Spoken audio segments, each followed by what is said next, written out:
Olá, eu sou Marcelo Renó, falando aqui no canal Carreira em Detalhes. Hoje eu vou analisar a Libertadores aí de 1976, ganha pelo Cruzeiro, né? Eu já fiz a Libertadores tanto de 62 quanto de 63, as duas ganhas pelo Santos.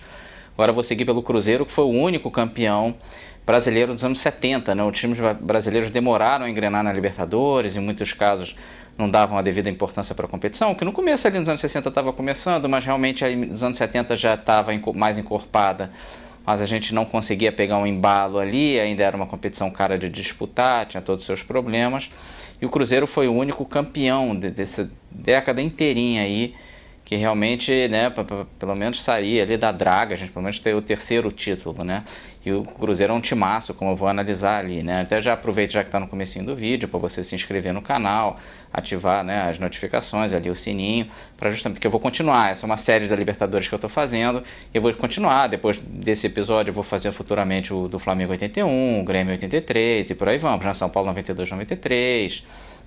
Grêmio 95, né? Cruzeiro 97, Vasco 98, Palmeiras 99, São Paulo 2005, o Inter em 2006 e por aí vamos, né? Só para continuar, para não dizer que eu não citei todo mundo, o Inter em 2010, o Santos em 2011, o Corinthians em 2012, o Atlético Mineiro em 2013 e o Grêmio em 2017, eu estou fazendo esse vídeo em 2018, então possíveis futuros campeões virão e espero também fazer deles, tomara que quanto mais melhor, torço sempre para os clubes brasileiros, né?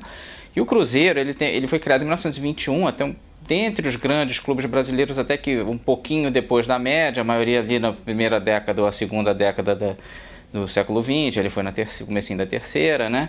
E ele no começo tinha as cores da Itália, né? Até curioso, porque ele é Palestra Itália também, assim como o Palmeiras, e também assim como o Palmeiras foi obrigado a mudar de nome em 1942, por causa do envolvimento do Brasil na Segunda Guerra Mundial. O Brasil estava contra a Itália, né? Até boa parte da participação brasileira foi na Itália, então não tinha, o governo obrigou a tudo que tivesse o nome Itália que mudasse de nome, passou a ser Cruzeiro.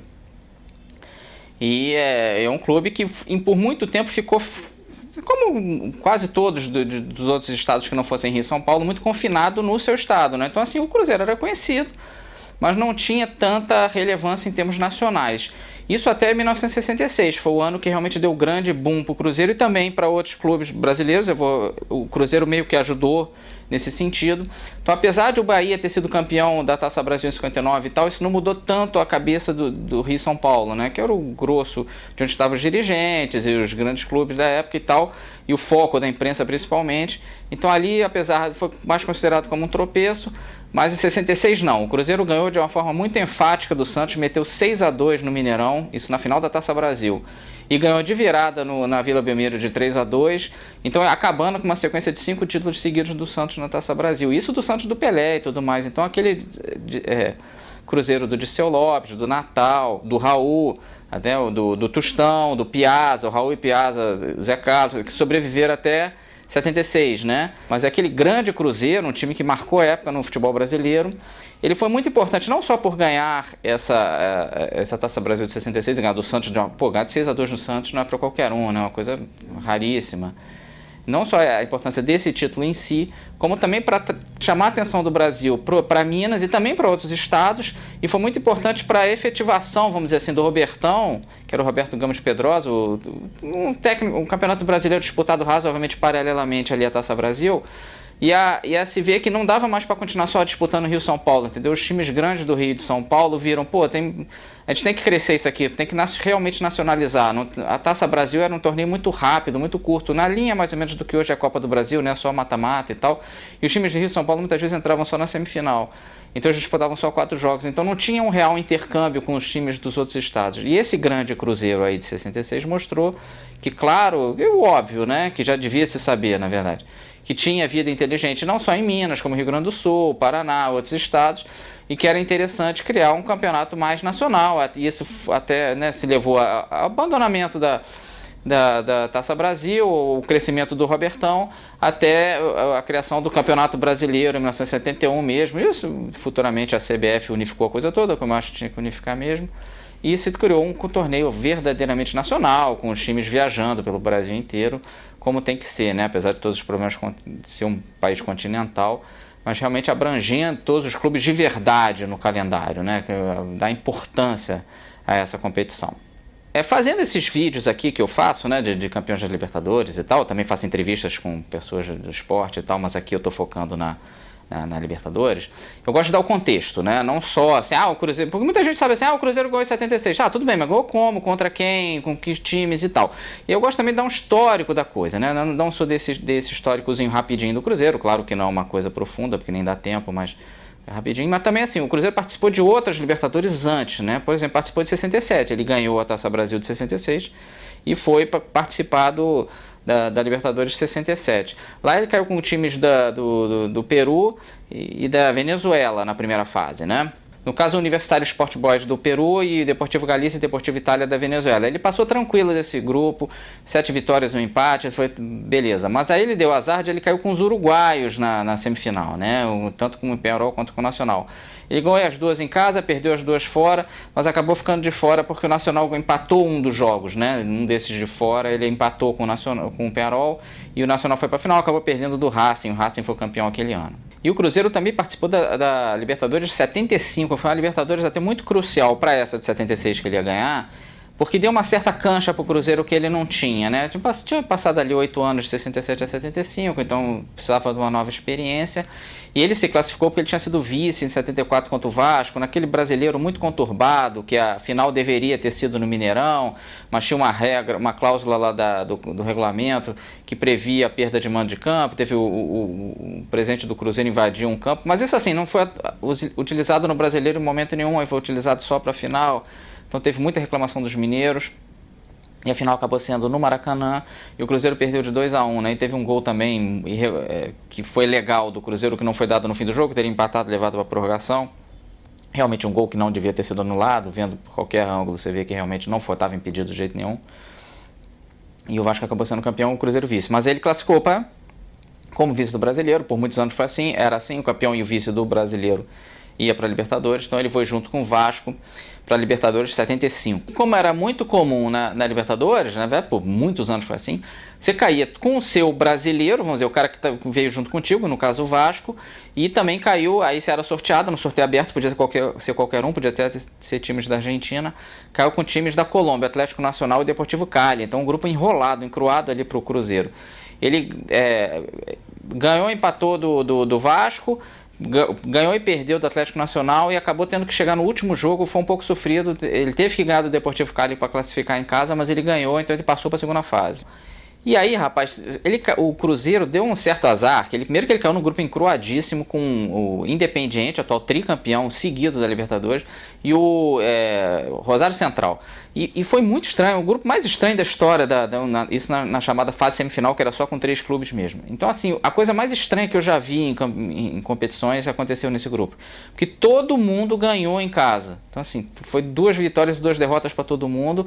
E a diferença do grupo foi que o Cruzeiro perdeu de 3-0 do Independiente no último jogo. O Cruzeiro chegou nesse jogo podendo perder de 1-0, porque como todo mundo tinha perdido 2-0, ganho de 2 gols de diferença em casa, quase todos os jogos foram 2-0, mas teve um 3-1 que favorecia o Cruzeiro, por ter um golzinho a mais feito. Se ele perdesse exatamente de 2-0 do Independiente, ele decidia um jogo de desempate com o Rosário Central. Se ele perdesse de 1-0, ou claro, empatasse e ganhasse, claro, era melhor ainda. Se ele perdesse de um gol só de diferença, ele era o campeão do grupo e ia para a final. E aí, claro, se ele perdesse de 3, não. Mas mesmo se ele perdesse de 3-1, por exemplo, passava ele por ter feito mais gols e tal. E aí ele perdeu de 3-0. Foi uma derrota muito sofrida para o Cruzeiro, né? Ele perdeu a chance aí de ir para uma final, que ele ia pegar um time mais fraco. E não foi possível, por causa desse 3-0 sofrido contra o Independiente. Manteve a sequência Independiente, que seria campeão, seria tetra seguido ali. Então, assim, isso pesou muito no Cruzeiro, virou um certo trauma isso aí.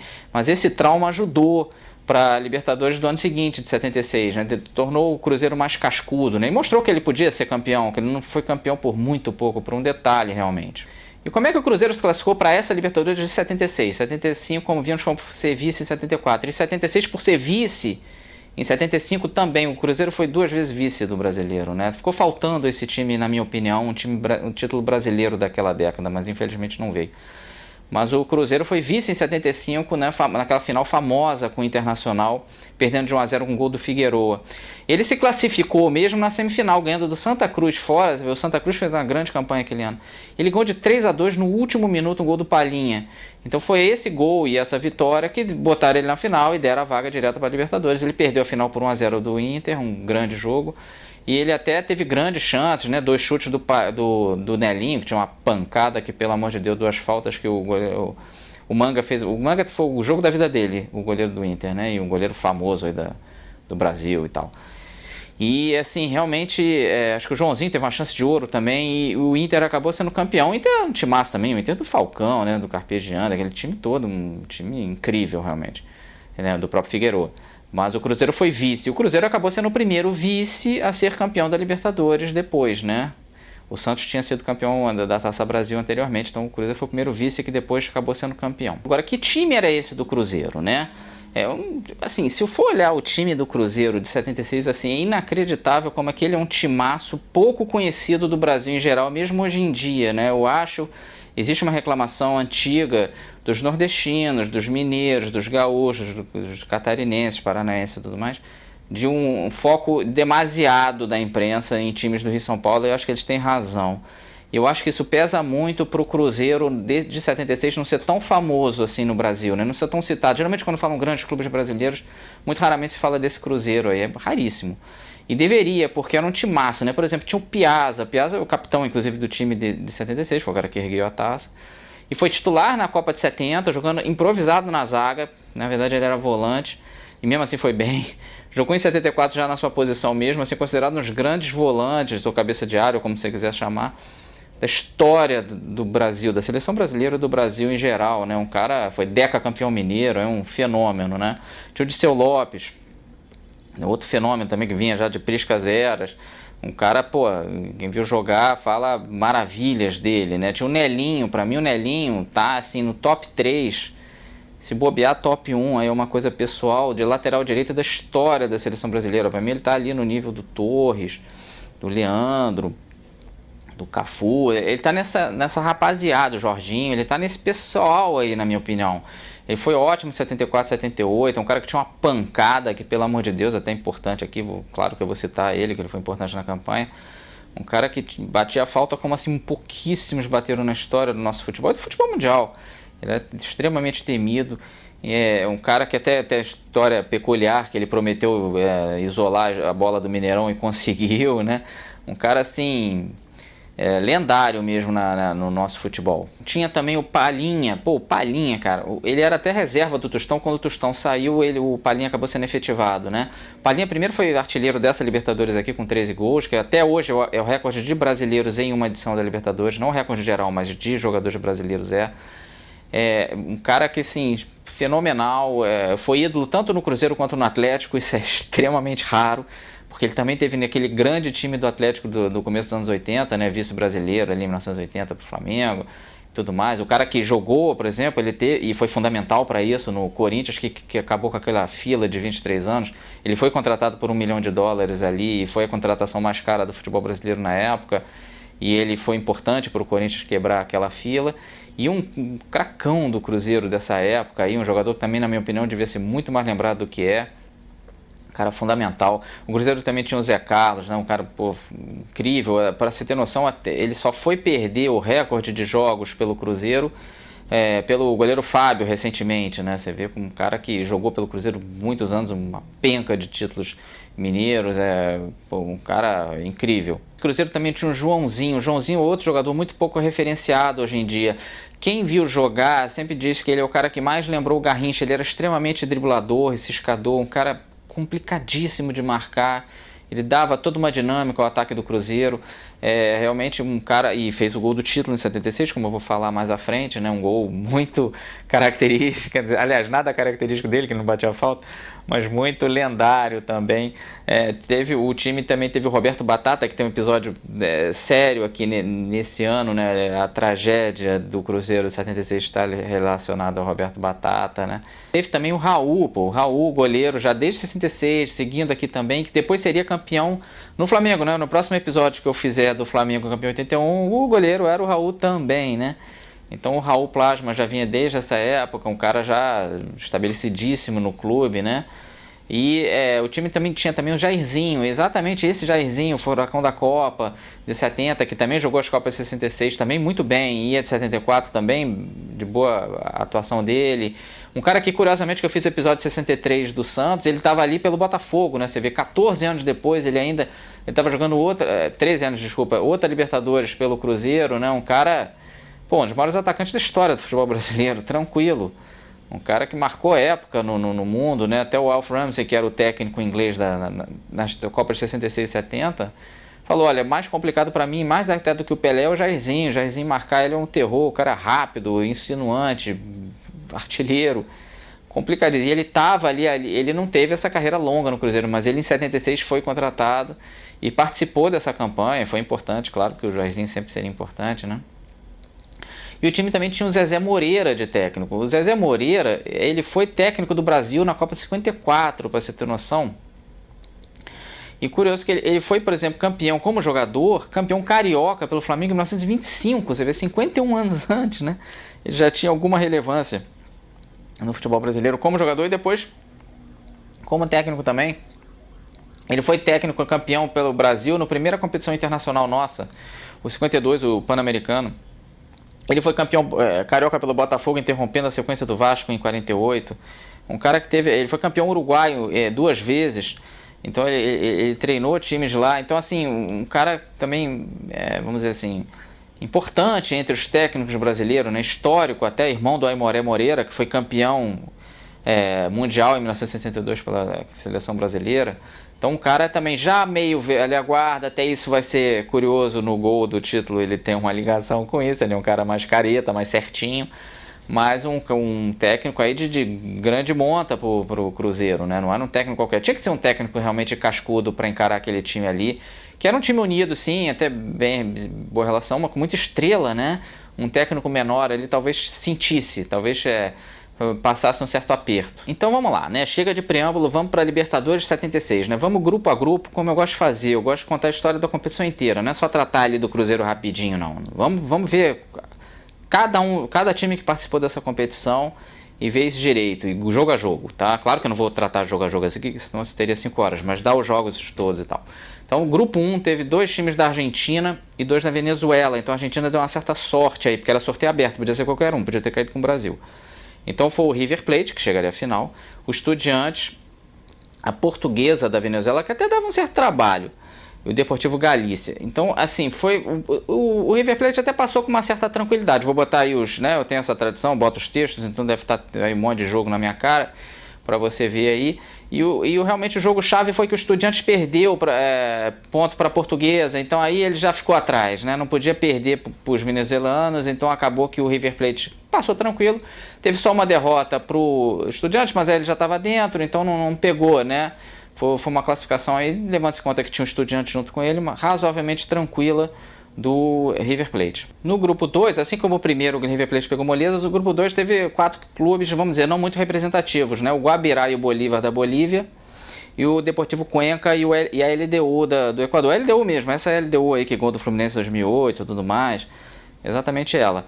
E a coisa assim, já no começo já meio que decidiu que os bolivianos não iam chegar, porque o Guabirá ganhou do Bolívar, então o Bolívar que tinha que contar com aquele negócio de ganhar em casa todas por causa da atitude e depois fora ver o que arrumava, já se enrolou ali e a coisa acabou se decidindo entre os equatorianos e eles fizeram até um jogo de desempate e a LDU se deu bem, né? Ela fez até um jogo de desempate em Guayaquil e ela que passou desse grupo aí, então vamos dizer, eles deram sorte, né? Provavelmente a LDU em um grupo, se caísse com times de outro país, provavelmente não passaria, mas deu essa felicidade, sorteio faz parte, né? Tem essas coisas, né? Às vezes os grandes se pegam, não era nada dirigido, então realmente 2 países que não tinham muita expressão na época, se já não tem hoje na época, então não tinham mesmo, e a LDU acabou tendo esse presentinho aí de passar para a fase semifinal sem grandes sofrimentos. E o grupo 3, aí, meu amigo, o grupo 3 é o nosso, né? Vamos dizer, o do Inter e Cruzeiro, o campeão e vice do Brasileirão de 75, e o Sportivo Luquenho e o Olímpia do Paraguai. Então um grupo razoavelmente enrolado. Não era divertido pegar o Olímpia ali. Nunca foi. Nunca seria. O Olímpia, por exemplo, seria campeão em 79, um pouco depois desse, já tinha um time interessante. E o Sportivo Luquem, curiosamente, um ano antes do Romerito começou a jogar nele, né? O Romerito, que jogou no Fluminense e tudo mais, ele começou no Sportivo Luquem, mas em 76 ele ainda não estava, ele chegou em 77. Então, felizmente, não deu esse trabalho. E foi até assim, os paraguaios trocaram vitórias entre si e se complicaram.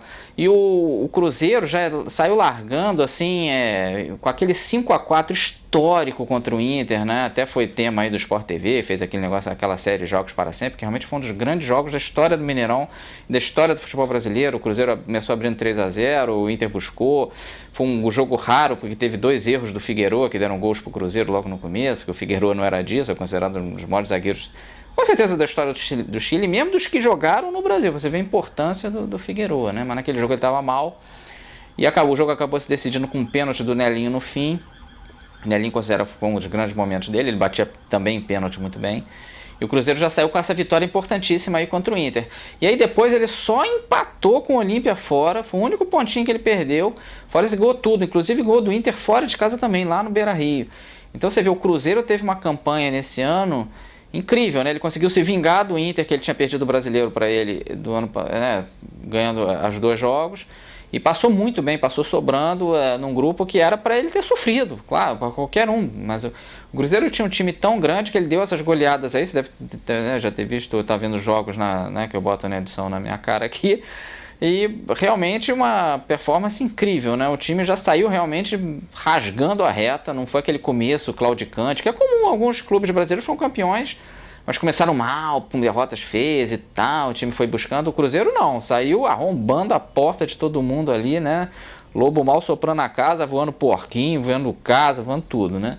O Cruzeiro passou para a fase semifinal realmente com autoridade. No grupo 4 aí tinha a Alianza Lima, Alfonso Ugarte do Peru e Milionários Independiente Santa Fe da Colômbia. Um grupo complicado, cheio de perde-ganha, né? Até o Alianza Lima começou mal, começou perdendo e tal, e foi se recuperando.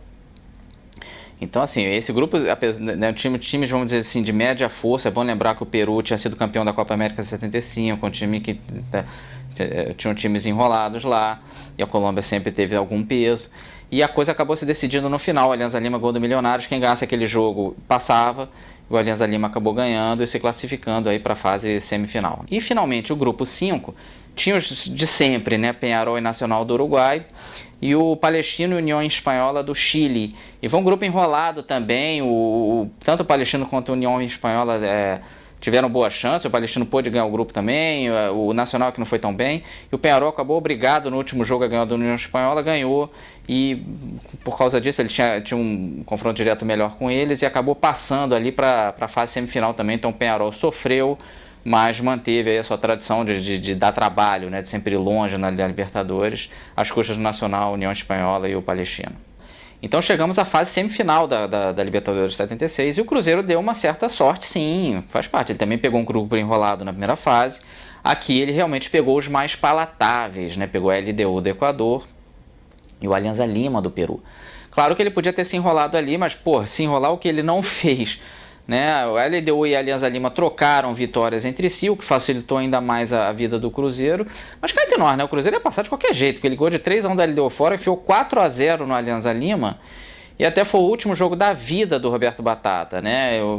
Com essa vitória o Cruzeiro estava praticamente dentro. Ele queria, porque queria, eles voltaram para Belo Horizonte de avião e tal, e ele queria muito ver a família e tal, que era de Três Corações, até curiosamente a cidade que o Pelé nasceu, né? E ele morreu no acidente automobilístico no caminho, né? Então esse foi o grande trauma do Cruzeiro esse ano aí, né? Sensibilizou o Brasil inteiro, um jogador morrendo no auge, ele, né, já estava começando a ser convocado pela seleção brasileira e tudo mais. E essa perda do Roberto Batata realmente foi muito dura, né? Então numa campanha que estava sendo espetacular, né? Inegavelmente, o Cruzeiro teve essa grande tristeza aí. E acabou honrando o Roberto Batata, o camisa 7, com uma vitória de 7-1 no Mineirão sobre o Alianza Lima, onde ele sacramentou a vaga, que realmente, assim, teve o 7-1 do mal de 2014, mas teve esse 7-1 muito positivo, né, do Cruzeiro no Alianza Lima, e depois o time enfiou 4-1 também na LDU só para ter certeza, mas assim, só para mostrar que o caminhão passou por cima e ficou assim que nem desenho animado, né? Os outros dois clubes realmente não deram nem pro cheiro. E o Cruzeiro passou assoviando e cantando para a final, esperando ali o grupo 2, que o grupo 2 era complicado. E esse tal grupo 2, enroladíssimo, Tinha o River Plate, o Independiente, né, atual tricampeão seguido, tentava o tetra, até o tetra seguido, desculpe, tentava o penta seguido, e o Peñarol, né, esse grupo aí, saía Faísca e saiu Faísca, Fogo, saiu o diabo. Curiosamente, o River Plate começou mal, ele começou empatando com o Independiente em casa e perdendo fora para o Peñarol. Então dava a impressão que ia dar Independiente de novo ali e o River não ia dar muito. Mas o River reagiu, ganhou fora do Independiente, foi um jogo vital para ele, ganhou depois de 3-0 do Peñarol em casa. Aí o Independiente danado ganhou fora do Peñarol para eles empatarem. Aí no jogo de desempate, por 1-0, um gol de Gonzalez, o River Plate quebrou a sequência do Independiente, coisa que a América do Sul inteira o agradeceu por isso. Acabou, chega de Independiente, estava ganhando demais. E foi ele, River Plate, para a final, né? Então, um time realmente incrível, como eu vou detalhar aí, porque realmente um time fantástico. Então, vamos falar do River Plate, né? Porque o River Plate, quando você vai fazer, o Cruzeiro ganhou do River Plate 76, é uma coisa muito vaga, né? Eu acho muitas vezes análise de campeonatos antigos e tal, geralmente é uma coisa muito vapt-vupt, assim, aqueles videozinhos de 2 minutinhos que o cara, né, o Cruzeiro ganhou do River Plate, fim de papo. Não, peraí, que River Plate era esse? Cara, o River Plate, primeiro que era treinado pelo Ángel Labruna, o maior jogador da história da seleção argentina, que era o técnico do River Plate. O River Plate tinha o Fidjol. Fidjol, pra mim, foi o maior goleiro da história da seleção argentina. O cara que seria campeão do mundo em 78, também jogou em 82, até jogou pelo Flamengo em 84, né, até teve uma boa passagem pelo Brasil. O Fidjol é um cara, pelo amor de Deus, um dos maiores goleiros que eu já vi agarrando. E ele era o goleiro já do River Plate nessa época, né? Tinha o Passarella. Pô, Passarella. Você fala de jogador clássico na Argentina, o Passarella é um dos maiores, né? O único bicampeão mundial pela Argentina, porque ele teve em 78 como titular e capitão, ele ergueu a taça 2 anos depois disso aqui. E teve também na reserva, mas estava no grupo já no fim da carreira em 86. Ele até era brigado com o Maradona, não tinha muito espaço não, porque o Maradona estava no auge, não ia com a cara dele. Mas ele estava no grupo. Passarella, porra. O maior jogador da história, né? Um zagueiro sensacional. Né? Tinha o Sabella é exatamente o Alejandro, o técnico que foi da Argentina em 2014, que foi vice-campeão, né? Perdendo ali da Alemanha no finzinho. Tinha um time tinha Perfume, né? Também outro jogador histórico da Argentina, né? Um time realmente assim incrível, cara. O Cruzeiro não ganhou de qualquer time na final, não. Um time de muito peso que vinha ali para ganhar a sua primeira Libertadores, que o River tinha perdido já em 66 e queria esse título, e tinha um time bom. Mas vi até um outro documentário do River Plate, da história do River Plate, eles reconhecem, olha, a gente perdeu em 76 com uma derrota dura e tal, mas a gente perdeu para um grande time, porque o Cruzeiro era um timaço, e eles reconhecem que mesmo o time deles sendo ótimo, que o Cruzeiro era um passo à frente, e realmente também era. Então, assim, foi realmente uma das finais, assim, com 2 times sensacionais, porque a grande verdade é que o River Plate, se fosse campeão em qualquer outro ano, ia ser um campeão muito justo.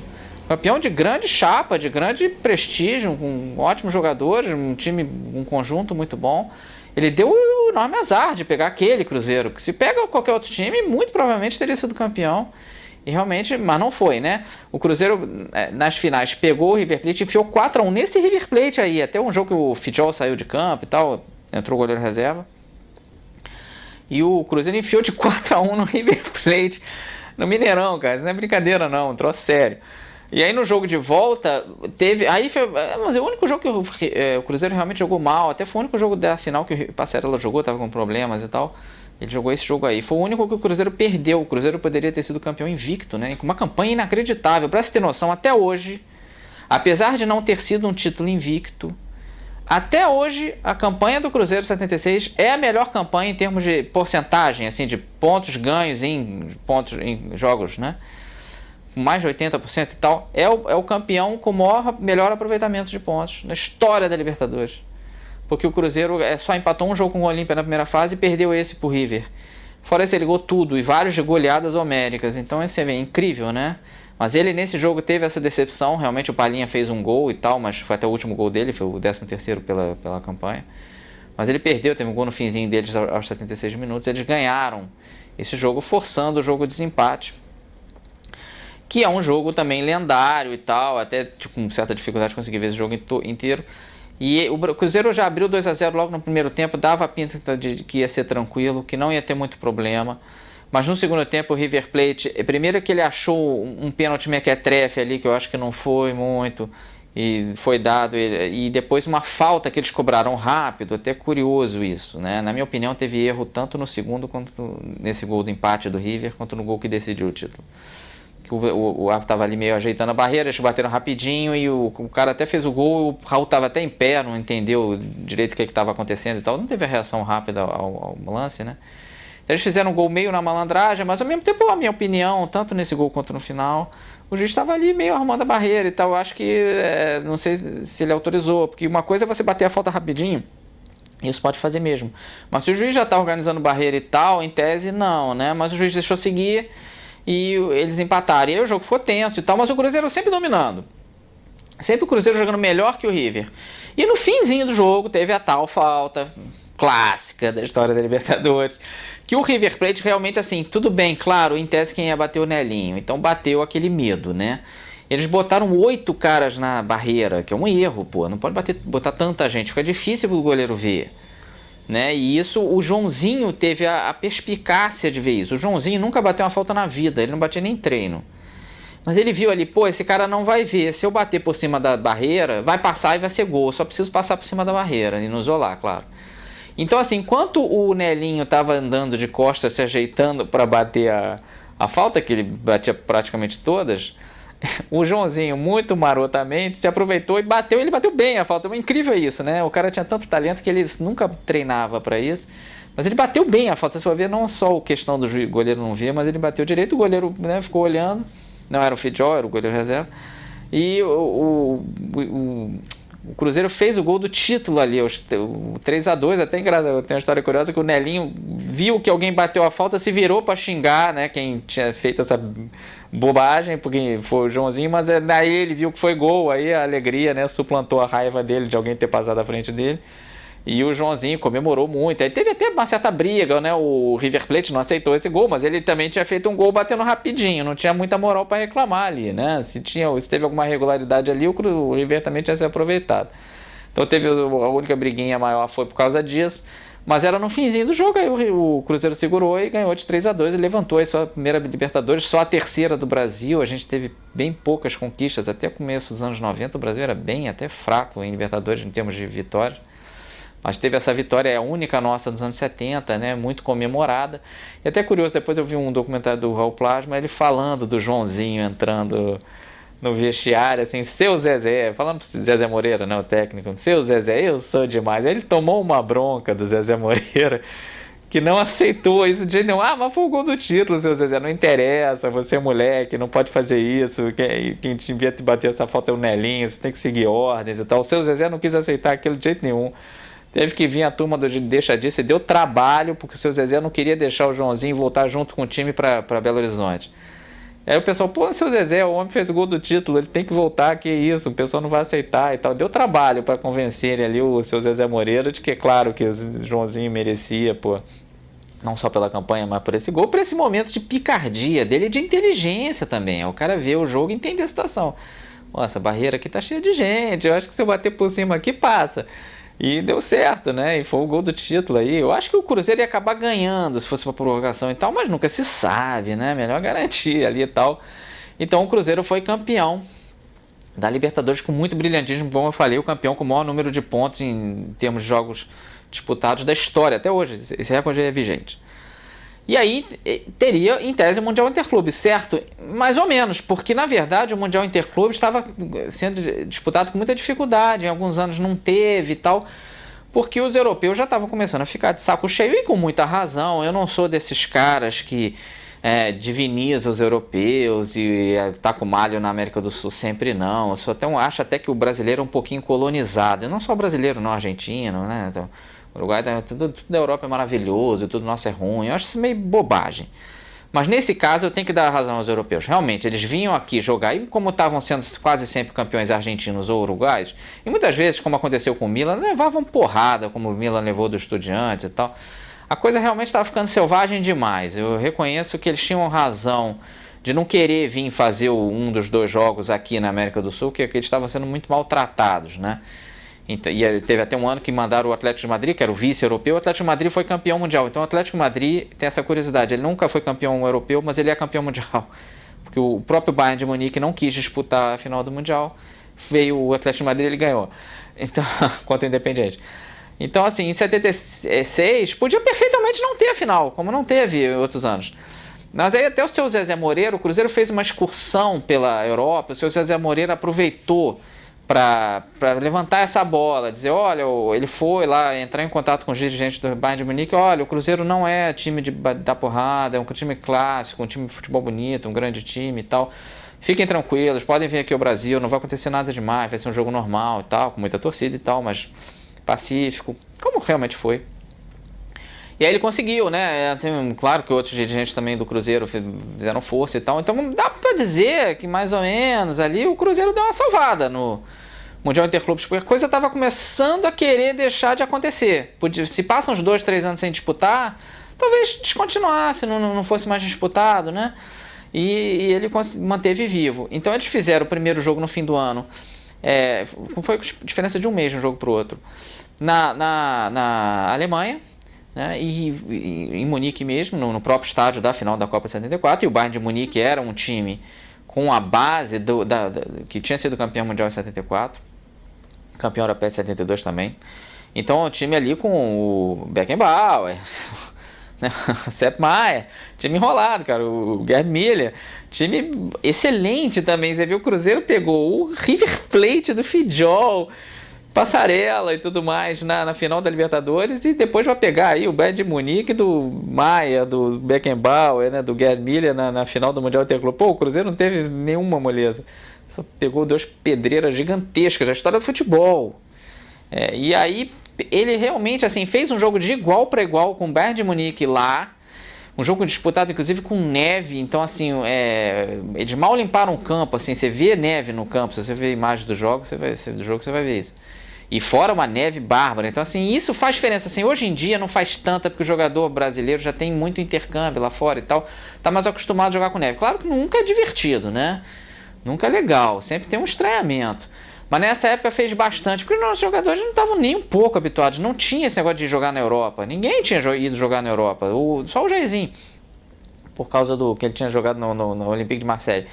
Mas assim, o resto ninguém tinha essa experiência, né? Então, primeiro jogo da tua vida, ser com Bayern de Munique lá, pô, complicado. E mesmo assim o Cruzeiro tava segurando, e os gols dele saíram faltando 10 minutos pro final, 2 gols rapidinhos. Então um foi do Gerd Müller. Então assim, já tornou complicado, né? Estavam segurando 0-0 ali até quase o final, aí no finzinho, mais pro fim, saíram esses 2 gols. Então já tomou um atraso aí de 2-0 do Bayern de Munique. Então um mês depois teve esse jogo no Mineirão, Mineirão lotadíssimo, e o Cruzeiro tinha que ganhar para forçar o terceiro jogo, que também seria no Brasil, né? Provavelmente também seria no Mineirão, mas ele tinha que ganhar. E aí não deu. Pô, o Bayern de Munique veio com um time fechadinho, o Sepp Maier fez grandes defesas, mas o Raul também fez um jogo muito de goleiro. Os 2 goleiros fizeram defesas muito boas e negando os ataques ali. Um jogo muito acirrado, muito disputado, muito bem jogado. Não teve muito porrada, cumprindo a promessa que eles tinham feito ao Bayern de Munique, o que foi bom, né? Chega disso.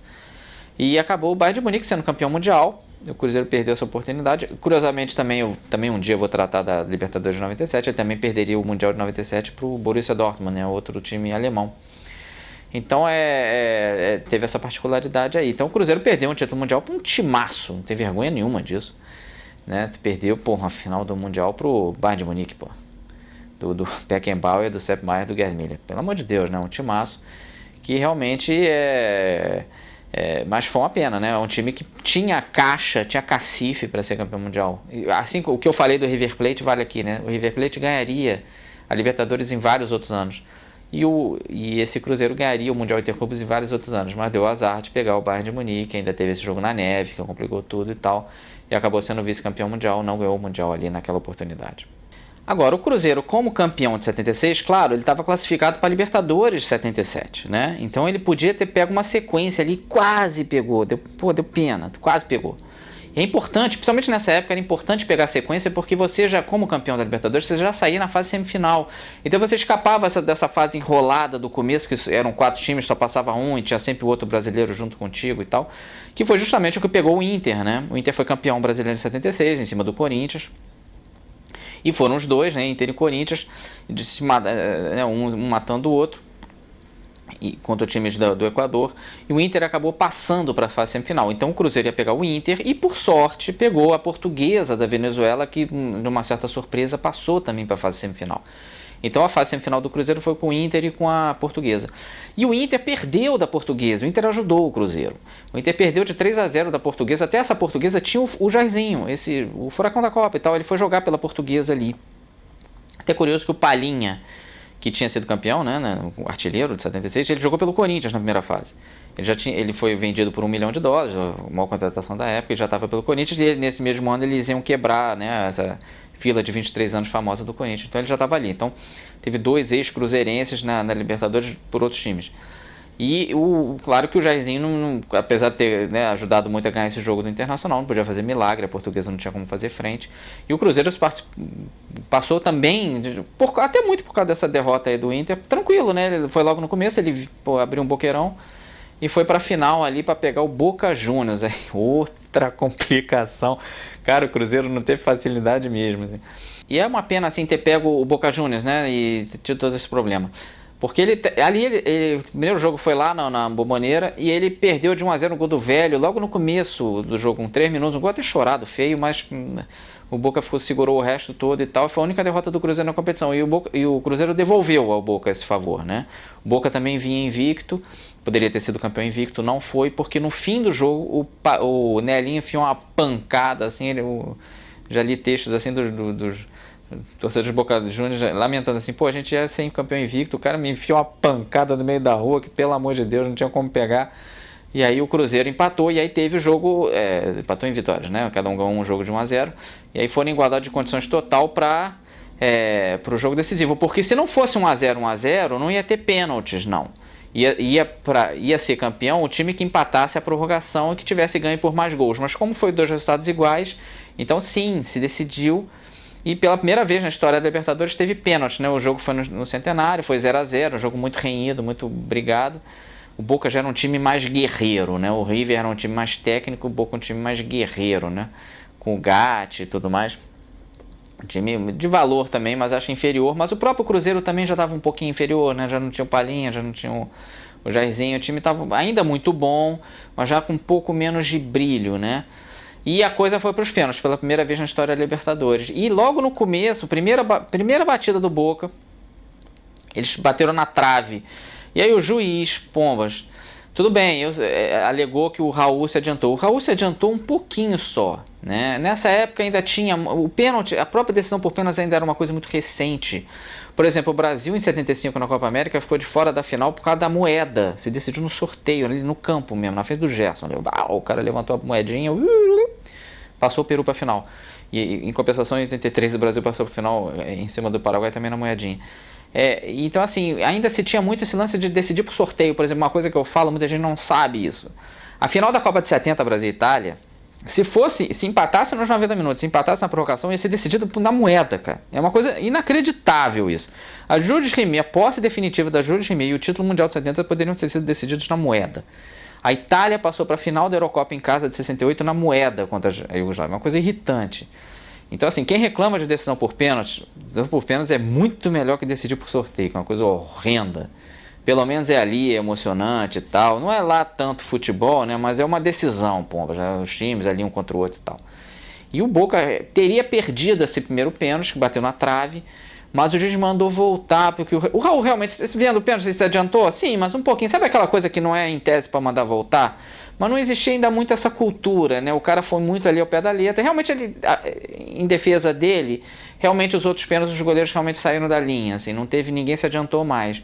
Mas, pomba, atrapalhou o Cruzeiro, né? Foi um adiantamento muito pouquinho, que não mudou nada, porque foi no outro lado do Raul, onde o Raul pulou e o cara bateu na trave. Mas aí ele bateu de novo, fez o gol. E todo mundo foi fazendo.